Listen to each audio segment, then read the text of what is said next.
l'Oriol Cruz Sánchez, sabadellenc, nascut el 1986 i reconegudíssim imitador de personatges i, a més, creador dels seus propis personatges. Voleu saber alguna cosa més sobre la seva carrera?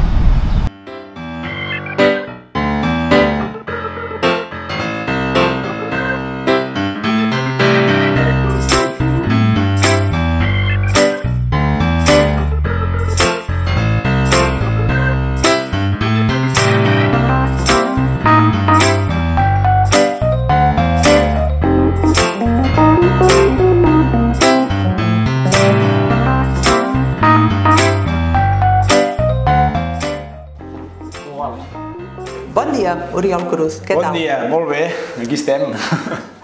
A veure, a mi m'agradaria que expliquessis una mica com vas començar amb tot això de les imitacions. Després d'haver llegit el teu llibre, el Manual prohibit de l'imitador, que vaig veure que explicaves que havia nascut tot en un concurs, m'agradaria saber una mica l'abans, el moment abans que decidissis presentar-te a un concurs i començar a imitar. Bueno, això venia, suposo que molta gent que tenim el gussanillo, entre cometes, de les imitacions, venia de petit, d'imitar els profes, d'imitar el veí, d'imitar d'allò. És una cosa ja que quan feien el Força Barça TV3, que va ser el precursor del Cracòvia, doncs també el mateix, jo que sé, imitava l'imitador que feia de Cruyff, imitava el que feia de Núñez, és a dir, de forma innata, diguem-ne, doncs això em sortia. I era una cosa, un hobby que, com el que pinta, com el que li agrada anar a córrer, com el que li agrada d'allò. O sigui, era una cosa que estava allà i mai m'havia passat pel cap de dedicar-m'hi, ni molt menys. El que passa és que, mira, em vaig començar a acostumar a escoltar el programa del Clapés, el Versió, que en aquella època estava a Catalunya Ràdio. També feia el mateix, imitava l'imitador, que era el Pep Plaza, i l'Espín i d'allò, i mira, doncs la casualitat em va portar això, un concurs que va muntar l'Espín, en plan tu sí que vales, de usted que sabe hacer, que anava allà la gent, un que feia de Michael Jackson, un que d'allò, o sigui, una cosa freak total i estripada, i vaig anar allà amb 17 anys, super nerviós, que estava que tremolava i d'allò, i em va agradar, i a partir d'aquí, doncs mira, vaig començar amb ràdio local a Ràdio Barberà i a diferents ràdios i allò, i amb el temps, per casualitat, enviant un correu en plan, escolta, si mai necessiteu algú, vaig enviar això i un link d'una pàgina web i allò, cotronga que m'havia fet jo, i mira, hi va donar la casualitat que en aquell moment el Clapés va saltar de Catalunya Ràdio a RAC1 i que el Pep Plaza, que era l'imitador habitual, doncs li va dir que a partir de la temporada següent que no hi podria anar tants dies. I va anar així, o sigui, casualitat total. I recordes el personatge que vas fer o els personatges que vas fer en aquell primer dia, en aquella estrena a Catalunya Ràdio? Sí, vaig fer a l'Alberto Fernández Díaz, que en aquell moment era... Em sembla que ja no estava al PP de Catalunya, sinó que estava al PP de l'Ajuntament de Barcelona. Vaig fer un personatge que es deia el senyor Canyelles, que era un mecànic que fotia l'Espín, que con el puro a la boca i no sé què, hablava així. I el José Manuel Parada, i no sé, em sembla que algun més, però ja no me'n recordo.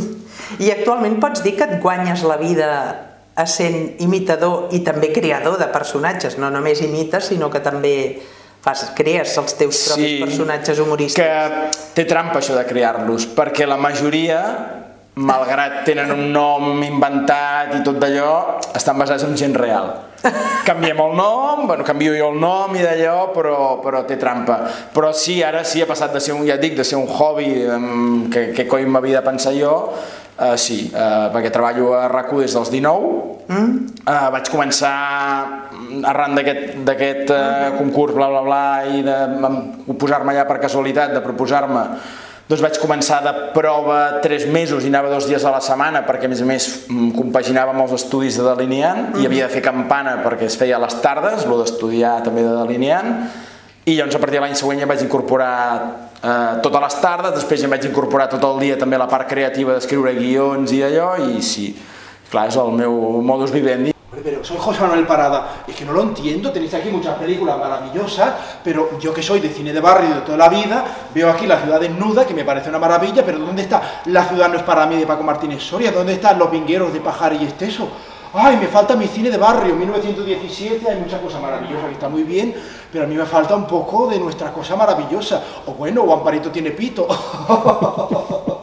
Perquè a casa teva, a la teva família, clar, un noi que estudia per ser delineant molt bé, no? Sí, va. Però si un dia vas i dius em vull dedicar a guanyar-me la vida a imitar i crear personatges d'humor i treballar en el quarto poder, en el món dels mitjans. Jo amb això no els vaig dir així en plan formal, sinó que s'ho van trobar, perquè amb això soc molt... Sobretot quan un projecte està allò arrencant i et diuen, bueno, això, et fan com un càsting o bueno, sí, arrencarà això però no ho tens firmat. Jo fins que no està firmat i s'està fent, no m'agrada dir-ho gaire perquè tinc allò de que no es gafi, saps? Que al final no es faci. Malastrugança, no? Aquella por de, hòstia, no facis aquí fotent el fanfarró de, faré això i tal, i alhora la veritat que és com un burro de que ho has dit i al final o han agafat un altre o no s'ha fet.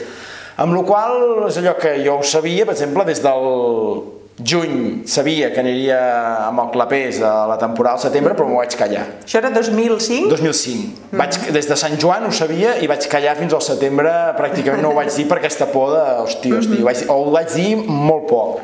I amb lo de la tele també el mateix. Amb lo de Cracòvia, que llavors ens va venir el 2008, crec que va ser, que va començar, també el mateix, o 2009, no me'n recordo. També hi havia aquesta por de, hosti, no ho dic fins que no estigui d'allò, no fos cas, perquè a vegades passa que hi ha coses que t'ho diuen i al final no acaben tirant endavant i llavors, bueno, sempre et queda aquella cosa de, per si de cas, prudència. I clar, no els hi vaig dir formalment, allò de dir... S'ho han anat trobant. Sí, s'ho han anat trobant. I a vegades s'ho han trobat que, per exemple, entrevistes i coses no ho dic perquè també em fa com cosa, com vergonya i d'allò, i s'ho troben, hòstia, per què no ens ho has dit que sorties d'allò? Bueno... Perquè, clar, a vegades pensem que darrere d'un actor còmic o darrere d'un imitador potser hi ha una persona que és molt tímida, no? Sí. I que és veritat això, sí, en el teu cas es pot dir? Sí, jo sóc molt vergonyós i a vegades la gent, hòstia, clar, perquè aparentment el meu posat, ara perquè amb la mascareta no es veu la meitat de la cara i a vegades et confons que no coneixes a la gent i la gent no d'allò i és un lío i també, clar, et tapa l'expressió. Però de per si aparentment soc sèrio. I molta gent m'ho deia, hòstia, et trobem al tren, perquè cada dia, ara amb la pandèmia faig bastant teletreball. Fas teletreball? Però fins fa un any anava cada dia a Barcelona i bueno, em deien això, hòstia, és que ets molt sèrio tal, i no, simplement és que aparento això i a part d'aquesta aparença que llavors una vegada em tractes no he fotut mai un moc a ningú que sigui jo conscient, doncs a part d'això sí que sóc vergonyosa. Llavors si a mi no m'entra algú ei, què tal, no sé què tal, jo si vaig per exemple en un lloc, en una classe, en un grup que no conec a ningú i d'allò, no sabran mai a què em dedico, em deixo dedicar allò perquè soc discretet i vergonyós i tal. Però una vegada entres en els personatges o a la ràdio o en un escenari per fer un espectacle o a la tele a gravar o el que sigui, doncs fots com un canvi de xip i no ets tu, vas mutant i estàs com posseït i llavors doncs estàs en un altre xip i clar, estàs com això, com en una altra esfera, estàs com el Germán, estàs allò i bumba! Allò mateix, full equip. Però bueno, fora d'allò sí que soc més... A més a la tele surts caracteritzat del personatge, a la ràdio no et podem veure, no? Però una mica... A teatre sí que la gent et pot reconèixer, però ets una mica, entre cometes, anònim, no? Si hi ha la veu i hi ha la caracterització, et pots una mica camuflar, no? Clar, el tema del Cracòvia mateix, que va arrencar el programa amb l'època Guardiola, que es va fotre un boom i el programa va anar en paral·lel fotent un boom que havia fet 1 milió i pico d'espectadors, em sembla que va arribar a 1,5 milió d'espectadors, hi havia dies, era 30 i picos, quasi 40% d'audiència, que això és... Avui en dia amb les plataformes això és impossible. O sigui, sí que pots fer una audiència, un percentatge d'audiència molt alta, però el número d'espectadors que també ho miren, hi ha molta gent que ja no mira la tele convencional, amb la qual cosa aquelles xifres de repercussió, per així dir-ho, ara són més complicades o més puntuals en programes molt d'allò. Però bueno, anant al tema, a mi em passava també que amb l'Iniesta, que era el personatge que vaig fer més i amb el que més em va identificar la gent, La meva caracterització, malgrat duia estona, perquè era una hora i pico de maquillatge, i a més, com que cada vegada anava quedant més calvo, m'havien de rapar i m'havien de posar com una plastelina al cap, que era escarós allò. Per treure-ho allò era complicat. Era una tortura. Doncs, tot i el maquillatge allò, se'n veia molt que era jo. Llavors, la gent pel carrer, de tots els actors que feien diferents personatges, a mi era el que més ràpid em reconeixien. Ostres! I llavors va ser heavy. I una persona tímida, això com ho porta? Això va ser una cosa que, en certa manera, ho agraeixo, perquè el fet de que trobessis gent pel carrer, ei, noi, què tal, d'allò, que com si et coneguessin de tota la vida, et tutejaven i allò, i era que et coneixien de la tele, això, en certa manera, va fer que m'espavilés, i tot i que soc tímid i segueixo sent tímid, i en aquell moment encara ho era més, el fet que et comenci una gent conversa que no la coneixes de res, doncs també fa que t'espavilis, i llavors em va donar una mica de soltura i em va ajudar a deixar-me anar, vull dir que en certa manera va ser com una teràpia correctiva que és d'agrair en aquest sentit, vull dir que em va ajudar a obrir-me. Hola bebés, soy Alex Gibaja y estamos en el super espacio de los super bebés around the world. Me super encanta esta biblioteca porque es super pink y cool. Around the world, bebés. Y estoy aquí con un niño, o un chico más bien, que tiene algunas cosas que comentaros. Es Miguel Montoro, el super pinky mallorquín de las taronjas. Miquel. Welcome back! Soc en Miquel Montoro i jo estava mirant aquest llibre que diu Mi niño come sano. Està molt bé, m'encanta, com ser pilòter, però jo penso que molt aviat trauré el llibre definitiu. Seguia de ser taronja, així que espero que ben aviat, quan tinguem el llibre preparat, el tingueu aquí a la biblioteca. Au i dai! Perquè a vegades faig maquetes d'anuncis. O sigui, quan han de fer l'anunci, per exemple, de, jo què sé, de Banca J, doncs igual han de fer un anunci amb el Matías Prats, que anunciï aquest banc, i abans d'agafar el Matías Prats i fer l'anunci, fan una mena d'una cosa que es diu animàtic, que és com uns dibuixos animats o com una recreació així aproximada, i el que volen és un actor que hi posi la veu que faria el personatge real, perquè llavors així l'empresa de publicitat no és que l'anunci surti amb la teva veu, sinó que és com una prova. Llavors l'agència de publicitat fa la prova aquesta i li dona al client, el banc no sé què o l'empresa que sigui. I llavors el client una vegada es mira allò, diu vale, fem-ho, llavors truquen al de boig i ho fan amb l'original. Llavors per maquetes d'aquestes a vegades em demanen personatges i a vegades em trobo això, que el Matías Prats per exemple no hi ha manera. I en canvi n'hi ha que sí, que inclús amb la grossa de Cap d'Any que va fer fa 4 o 5 anys l'anunci a l'Eduard Ponset, va fer l'anunci que pobre ja estava molt gran i parlava molt a poc, molt lent i amb poca energia, i van dir clar, el vam agafar perquè creiem que era adequat i allò, però ens trobem que l'anunci està molt baix, o sigui, falta energia. Diu, ens hauries de fer el Ponset de fa 10 anys i doblar-lo. I llavors vam va ser amb consentiment d'ell i de la família, de l'agència, etc. Vaig fer no una maqueta d'anunci, sinó doblar i suplantar la veu del Ponset. I suplantar-lo 10 anys enrere. Sí, la imatge era d'ell, de l'anunci, però la veu, quan parlava, era jo doblant-lo i els anuncis de ràdio era directament jo. Vull dir que a vegades sí que arribes a aquest punt. Ostres! I ara, de fet, hi ha un documental d'ell que està allò mig fer, que en teoria el dia que s'hi tira endavant i d'allò, el vaig començar a doblar en castellà i ara l'he de fer en català. Això ja és... Bueno, això t'obre un camp de possibilitats en la teva feina impressionant. Sí i no, perquè clar, ara hi ha una història. Hi ha aquesta tecnologia del deepfake, que t'agafen la cara i a partir d'aquí, per exemple, agafen la meva cara o la cara de Rajoy i llavors tu et poses a gravar un vídeo i et substitueixen la teva cara per la cara del Rajoy. I això també ja s'ha desenvolupat en tecnologia de veu. O sigui... Amb la qual tu parles i et substitueixen la freqüència de la teva veu pel to de veu que tindria el personatge real, amb la qual cal, qui vulgui fer perfecte a nivell tecnològic hi ha la tecnologia per no necessitar un imitador ja. Però llavors no hi ha l'enginy de l'imitador. No. Que aquí és una altra part important de la teva feina, que és que tu no només imites, sinó que tu li dones un contingut i el contingut no ho fa a la màquina. Això sí, el que passa és que quan hi ha coses d'aquestes, clar, ha arribat un punt que la tecnologia, si es vol, podria arribar. Si és un text molt tancat i ja estic donant idees que no hauria de donar, perquè m'estic tirant idees a la taulada, però bueno, és la realitat. Sí. I per exemple, coses de deepfake n'he fet, una agència de publicitat va fer l'any passat una campanya per Nadal de diferents missatges que tant de bo el personatge real els donés. I a mi em va tocar fer l'Abascal, dient viva l'amor libre, viva no sé què i tal. I clar, va ser això, van agafar unes imatges de l'Abascal, em van gravar a mi un estudi de publicitat, la cara, jo anava llegint el text amb la cara mirant perquè se'm pogués agafar bé l'expressió, i van substituir la cara del... O sigui, els gestos de l'Abascal real els van substituir pels que jo havia fet. I tu veies l'Abascal tal qual, i la veu era meva fent d'Abascal. Vull dir que en aquest cas sí que va ser un híbrid, però que si es vol a nivell tecnològic ja es pot fer totalment... I fa por i dona mal rotllo i allò, però bueno, suposo que a la ràdio i amb tele d'allò, el que és la paròdia, sí que seguirem podent fer-la als imitadors, però hi ha una part de feina que els robots estan aquí.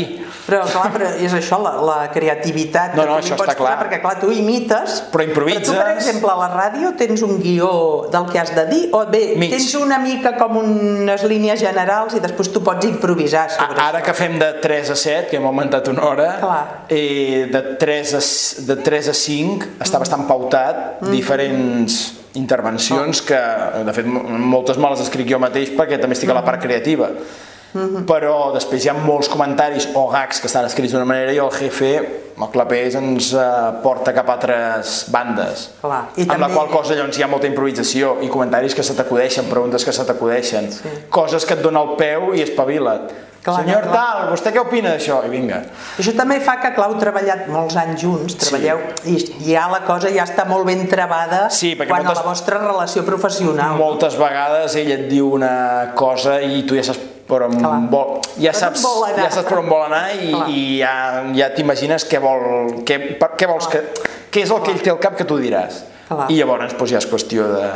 Això vol dir molta agilitat a l'hora d'imitar i molta agilitat mental per respondre a tots aquests estímuls i que el programa realment, l'humor, pugi. Sí, no, esclar, no pots estar despistat, perquè si estàs despistat un moment i pregunten d'una cosa que estàvem parlant de cotxes elèctrics i tu estaves pensant en quin color posaràs les cortines de casa, doncs que et pillen. Està molt connectat i alhora també molt alerta amb l'actualitat. Sí. O sigui, tu cada dia deus haver de mirar molta informació de què ha passat ahir, avui, no? Sí, està bastant al dia i a vegades ha arribat un punt que jo tinc la sensació que l'actualitat viu en un túnel d'acceleració. O sigui que abans, quan hi havia l'època Pujol, el tripartit d'allò, sí que hi havia polèmiques i allò, però en èpoques que a nivell polític en general tot era més...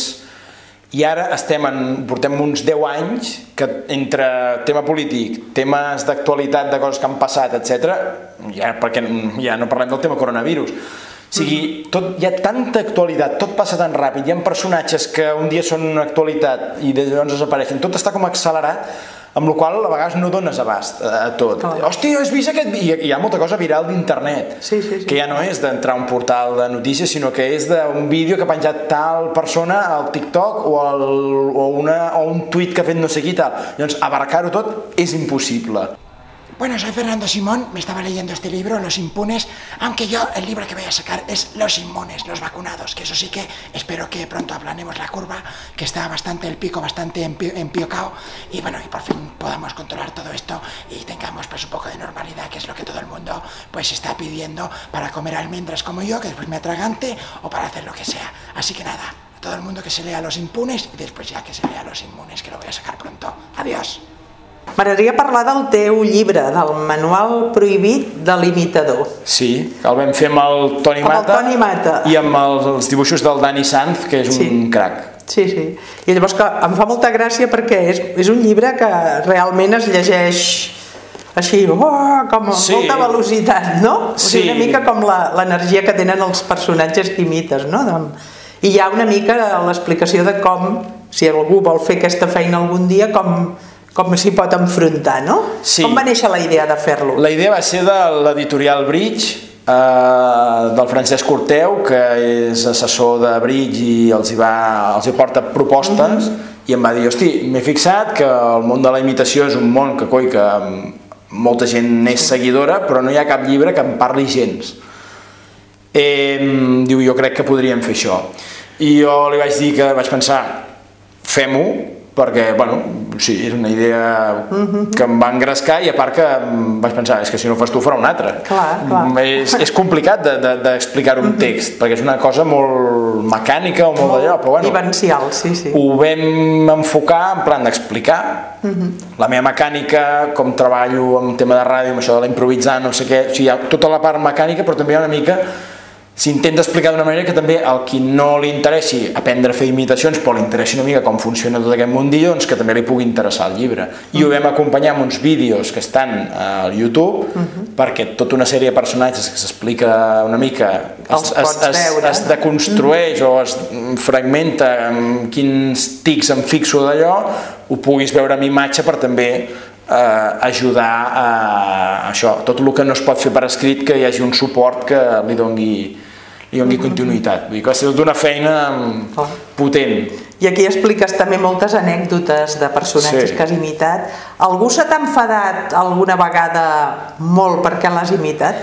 Bueno... perquè la gent no tota té el mateix sentit. A l'Iniesta mateix no li ha agradat mai. No, a veure, i és respectable amb el sentit de que cadascú té... Clar, hosti, també jo també ho penso. Jo crec que a la vida per entendre molt les diferències amb la gent has de ser empàtic i posar-te en el cap d'aquella persona i intentar entendre per què pensa així, a nivell polític, a nivell d'una circumstància com aquesta o el que sigui. Jo també ho entenc, que se te'n fotin de tu, tot i que es fa amb carinyo, de vegades depèn del caràcter que tinguis o de l'entorn que tinguis, que a vegades ja no és la persona sinó que és l'entorn que li diuen, hòstia, mira el que estan haciendo, tal, d'allò, doncs també entenc que hi hagi gent que no s'ho prengui bé. Vull dir que no és una cosa que d'allò. Jo, vaja, si mai arribéssim al punt que algú m'imités, seria molt injust que m'emprenyés tenint en compte que m'hi he dedicat durant anys. No pots. Però bueno, que és això, que jo entenc que hi hagi gent que li agradi i gent que no. Llavors a l'Iniesta sí que una vegada ens van fer coincidir a Barça TV, tant sí com no, que jo deia, no, perquè jo ja m'intuïa que no li feia molta gràcia. Temies que no. I llavors ens van forçar aquella trobada. Va ser una trobada una mica freda. Llavors ell va ser molt correcte, però... sí que hi van haver alguns moments que allà al programa, per exemple, quan s'imitava van fer un gag de que su madre i l'abuela le tria les croquetes de Fuentealbilla, les croquetes de l'abuela, tal, doncs i van sortir, em sembla que era l'Agnès Marquès, Agnès Busquets, Agnès Marquès no, l'Agnès Busquets, que sortia disfressada que és una actriu de Polònia, sortia disfressada de, així tota pàl·lida i d'allò. I ens van dir que l'imitin, van comunicar-se amb el programa dient que amb ell vale, però que la família no. O sigui, va haver una sèrie de toques d'uns límits de que no els hi feia molta gràcia. És respectable i en canvi hi ha gent que li entusiasma. A qui li ha entusiasmat? Per exemple, un dia va venir el Minguella no fa gaire a la ràdio i acabant l'entrevista diu, bueno, jo l'altre Minguella un teix, saps? Vull dir, buscant. Sandy Santamaria, en Pau Descansi, el mateix, vull dir, també buscava l'imitador. I el Gonzalo Bernardos va passar una cosa curiosa, que és que al principi em deia...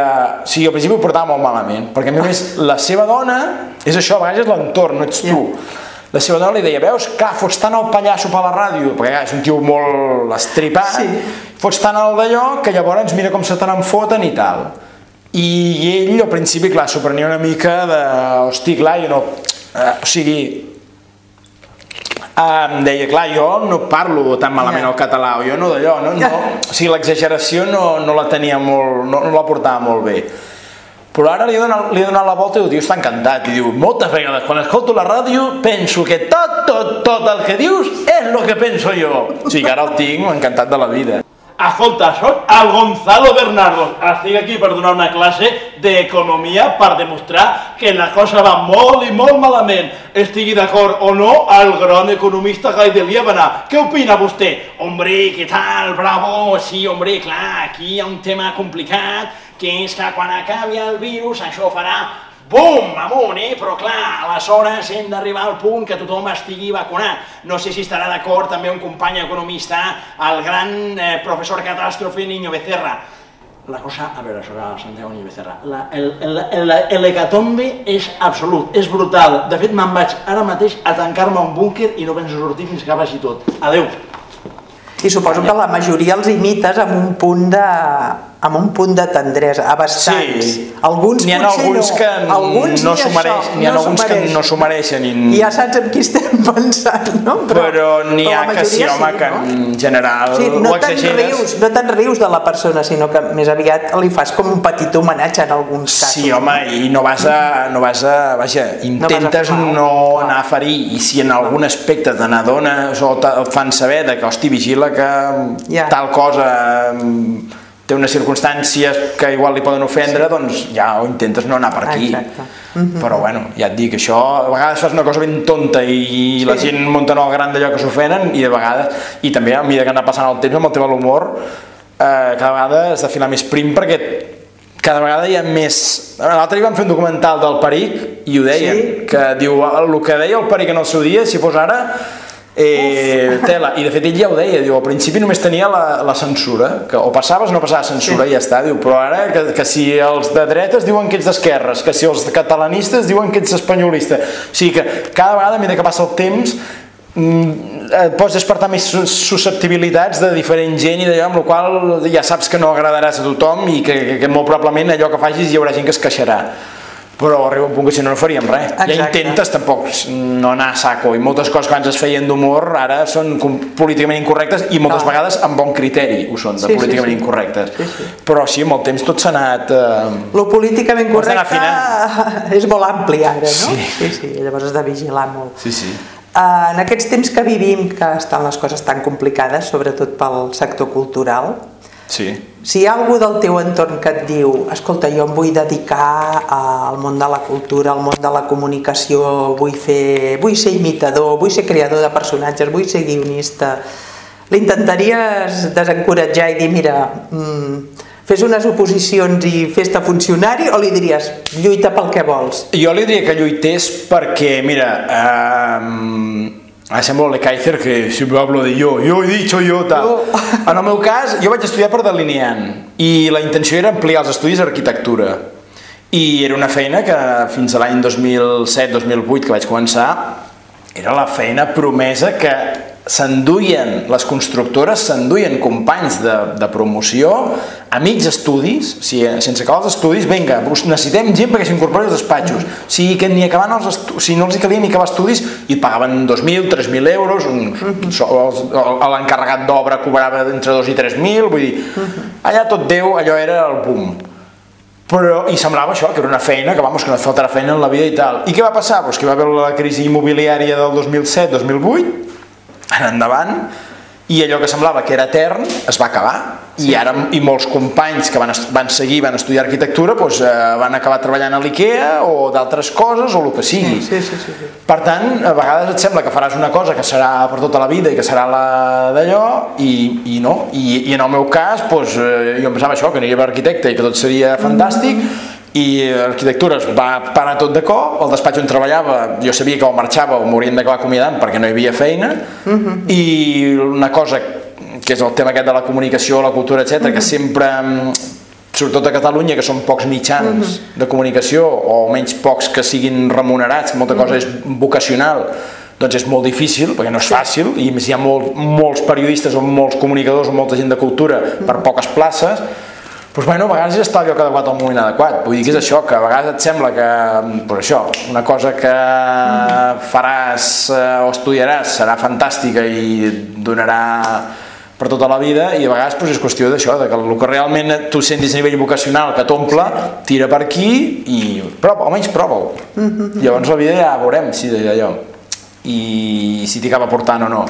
I si no, doncs almenys compaginar-ho amb una feina que et puguis ajudar a mantenir-te, i avui en dia també hi ha altres opcions de canals de YouTube, hi ha 1.000 històries que fa 10-15 anys no hi eren, per també fer una mica el que tu vols i donar-te a conèixer, i mai se sap. Vull dir, anar tu que em portes. I ja per acabar, Oriol, projectes de futur, ara ets a la ràdio. Tu t'hi veus molts anys més així a la ràdio, o vols fer teatre, o vols fer doblatge, o vols seguir fent publicitat? N'he fet de doblatge i és complicat, és mal periodet de fer. Sembla fàcil i no ho és. Jo em tornava loco, però bueno. Projectes, home, A veure, a mi el que em motiva molt és, amb la ràdio jo estic molt bé. Si no hi estés bé i no ens entenguéssim allò tants anys, jo crec que no hi hauria estat. Però sí que és veritat que quan van sortint cosetes noves, projectets de tele, vaig fer aquest estiu una cosa per TV3 que sortia fent de Vicenç Martí, que és un programa de la ràdio, cosetes diferents, a mi em motiven molt i m'ajuden a campanyes de publicitat, amb personatges, coses... Vull dir, que no tinc allò de dir ara mateix, i més tal com està tot, que està tot molt parat a nivell d'actuacions i de projectes en general, està tot molt parat. No tinc un projecte en concret, però sí que estic obert a qualsevol cosa en la que pugui col·laborar i que m'ho exposi, no se m'acudeixi d'allò, doncs estic bastant obert a propostes pel tema aquest de que tot el que et fa sortir de la rutina més habitual, doncs a mi m'ajuda, em motiva i m'encoratja i sí. I una persona creativa necessita també aquest estímul, no? Sí. Ara això, ara allò, no? Sí, perquè sí...